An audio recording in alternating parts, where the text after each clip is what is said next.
Well, I'd like to turn it over to our speaker for this evening, Dr. Jeff Hayes.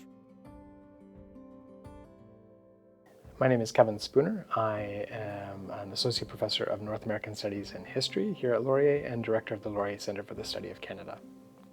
My name's Eric Story. I'm the Outreach Manager at the Laurier Centre for the Study of Canada and a PhD candidate in the Department of History. The partnership actually emerged last winter. I had a conversation with a history professor at the University of Waterloo named Jeff Hayes, and he is a part of the Canadian Battlefields Foundation.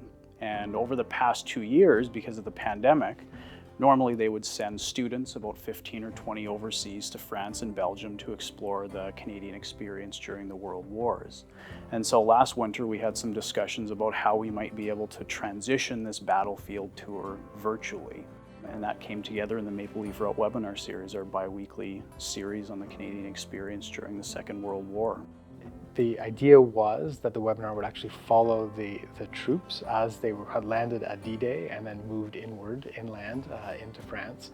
So sometimes we'd be looking at grand strategy, or what we've learned in the past to be the strategic realities of what was happening in Normandy. We revised that, right? The historians, the academics who were delivering these webinars at times would bring brand new, fresh interpretations to what was actually happening in Normandy compared to what we thought might have been happening to Canadian troops in Normandy. What was the experience like for soldiers, for airmen, for nurses, for French Canadians who were present? How do you take those lessons learned through academic research and extend them into a much wider audience?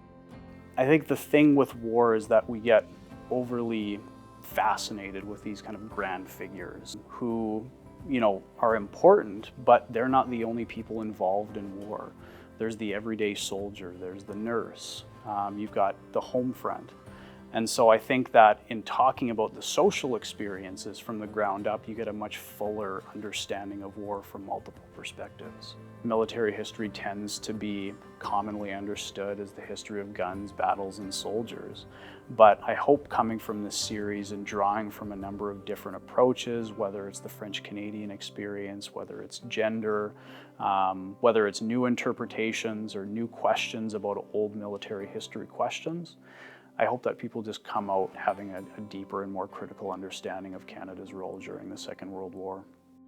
Huge society-changing events like world wars, like pandemics, really shape our sense of who we are as a people and as Canadians. And so it's important for us to understand the context and how that context shapes who we are, not just in the past, but who we are now.